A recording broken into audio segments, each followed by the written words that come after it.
Penguin Random House Audio presents Songs of Summer by Jane L. Rosen.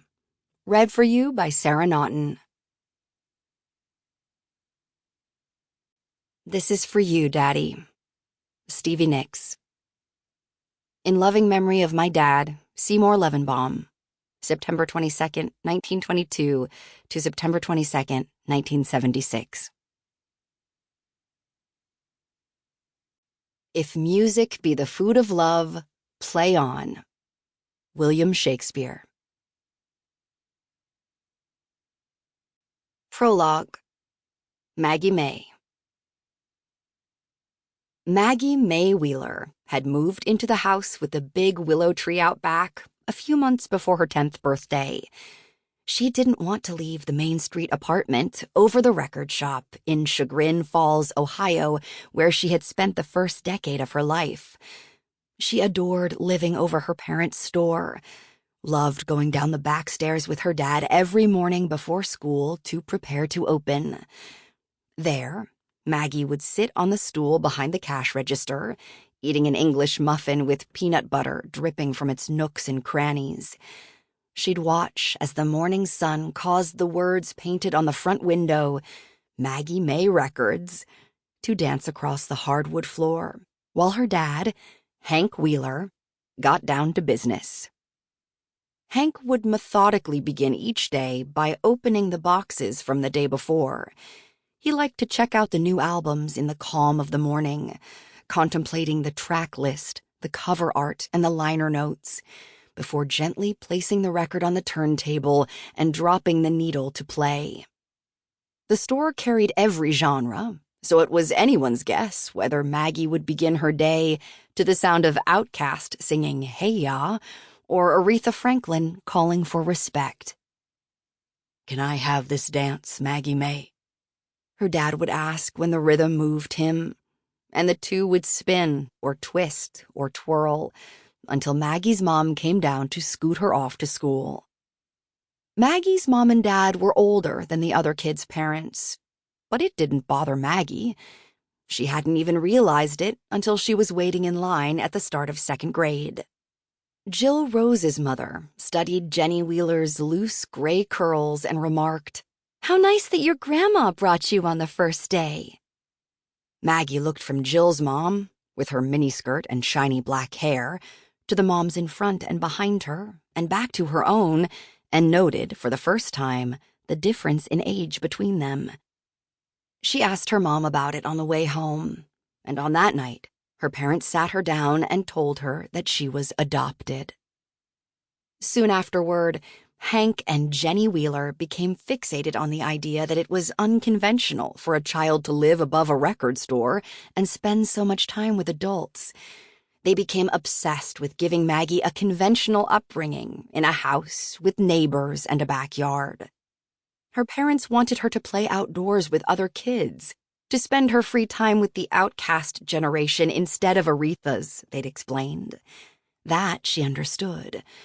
But even so, Maggie always associated the move with learning she was adopted. Maggie was devastated by the thought of leaving the apartment over the record store. But not wanting to upset her parents, she didn't object.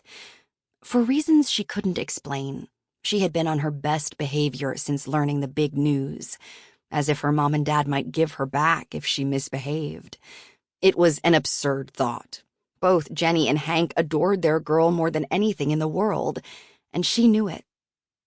From her bedroom window over the shop, Maggie could see beyond the treetops as far as the train station. She could tell when the 607 from Akron came in behind schedule and could count the alarms when the local firehouse had a call. Once, she saw the biggest bully in her class, Kimberly Kahn, nicknamed Genghis, drop her ice cream cone on the sidewalk and burst into tears. After that, Maggie never feared Kimberly Kahn again.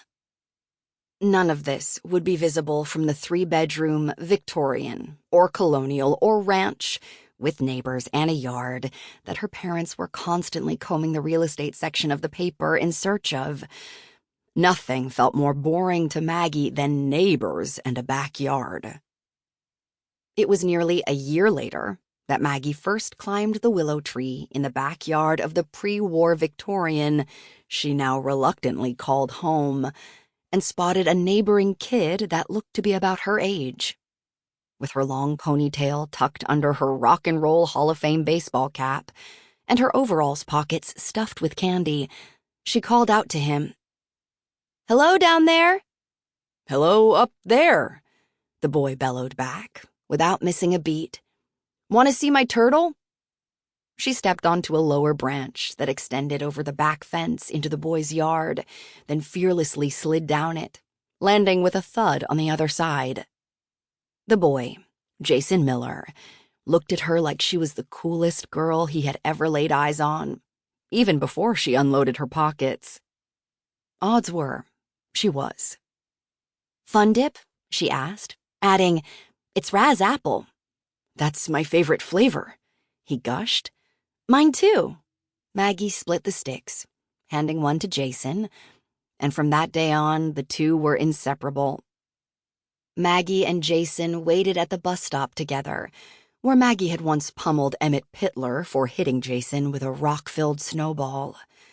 They waited for each other after school, when Maggie's mom would shuttle them over to the record store to do their homework and help close, straightening the albums so they wouldn't warp, and making sure that customers didn't accidentally put back Led Zeppelin under Z or Rod Stewart under R.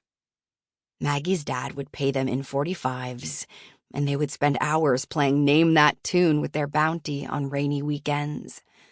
Jason always lost, but was just happy to be with Maggie. He was always happiest with Maggie. Maggie and Jason's birthdays were 2 days apart, May 3rd and May 5th. So they made a tradition out of celebrating together on the 4th. They went all out with themes and decorations and music and food, especially the cake. For their 10th, the theme was May the 4th be with you, Jason's brilliant idea. For their 11th, Battle of the Boy Bands, and for their 12th, High School Musical. By their 13th birthdays, Maggie declared that they were too old for backyard parties. Their parents organized a big family dinner instead.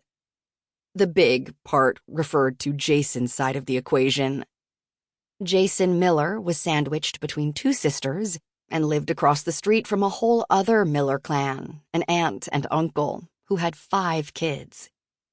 Maggie's dad would spend hours before their birthday parties pairing each guest to a record that matched their personality. Maggie would meticulously wrap the albums in the glossy gift wrap her mom had designed for the store. Bright yellow paper covered in 45s with Maggie May records printed on their tiny labels. Handing out the personalized party favors was Maggie's favorite part of her birthday. On the night of their 13th, Maggie and Jason climbed up the willow tree. They spent so much time there that their dads had built a platform around the trunk for them to hang out on. Maggie brought out 2 pens, a notebook, and a Ziploc bag. "What age do you think is really grown up? 21? She asked Jason. "No way. I have a cousin who's 21, and he got a marble stuck up his nose on his last birthday." Maggie laughed. "What about 25? That seems old." "I say 30. Why do you want to know?" "Okay, 30 it is. Here." She handed him a piece of paper, a pen, and an envelope. Maggie loved games. Jason did not. He rolled his eyes. "It's not a game, not really. We're writing letters to our future selves. I read about it in 17 magazine. Put down everything you hope to be by the time you're 30 on your sheet, and then seal it in the envelope. I'm going to do the same thing, and when we're 30, we'll come up here and read them out loud." He rolled his eyes again, but leaned back against the trunk and began. They both took the task very seriously, and nearly an hour later, she put their envelopes in the Ziploc, sealed it tight, and wrote, "Do not open until May 2025. Maggie shoved it into the hollow of the tree, Boo Radley style, and neither of them thought much about the contents of their letters again. Track 1. Put your records on. Sample complete. Ready to continue?